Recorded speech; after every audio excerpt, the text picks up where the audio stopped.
Magandang umaga! Kumusta po? Narito po ulit ang update natin para sa lagay ng ating panahon ngayong umaga po ng September 13, 2023 na kung saan sa ngayon ay patuloy pa rin po ang pag-ihip ng habagat sa kanlurang bahagi ng ating bansa, lalo na po dyan sa may Southern Luzon, Visayas at Mindanao na patuloy po na hinahatak ng dalawang weather disturbance na nasa loob at labas po ng ating area of responsibility. Pero ang mga sama ng panahon po nito ay walang direktang epekto sa ating bansa at posible rin na malusaw ang mayan between 2 to 3 days. Ang habagat naman ay posibleng huling paramdam na po nito this week.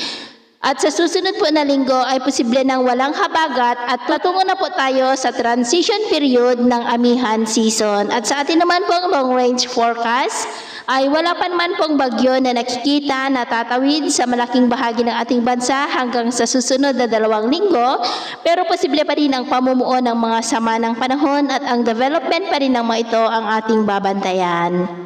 At sa lagay naman po ng ating panahon, ngayong madaling araw ay generally fair weather pa rin sa malaking bahagi ng ating bansa, pero dahil sa habagat ay may mga isolated rain sa ilang bahagi ng Batanes, La Union, Benguet, Central Luzon, lalo na po sa western section, dyan sa may Pangasinan, Zambales at Bataan, maging po sa may Metro Manila, ilang bahagi ng Mimaropa, Bicol Region, Panay Island, ilang bahagi ng Negros, Bohol, Leyte, Samar Provinces, Surigao del Norte, Lanao Provinces at Sarangani. At mamaya po ay sisikat ang araw sa malaking bahagi ng ating bansa, pero dahil sa habagat ay maulap pa rin ang kalangitan na may mga pulupulong pag-ulan sa may Southern Luzon, Kabisayaan, Sulu Archipelago at Zamboanga Peninsula, maging po sa ilang bahagi ng Surigao del Norte at Batanes.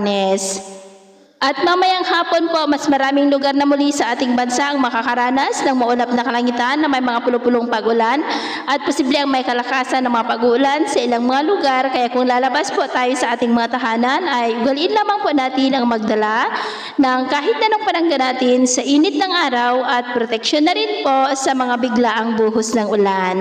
At sa atin naman pong mga baybayin, wala naman po tayong nakataas na anumang gale warning signals, pero iba yung pag-iingat lamang po kung papalaot tayo para mas makaiwas sa mga sakunang pangkaragatan.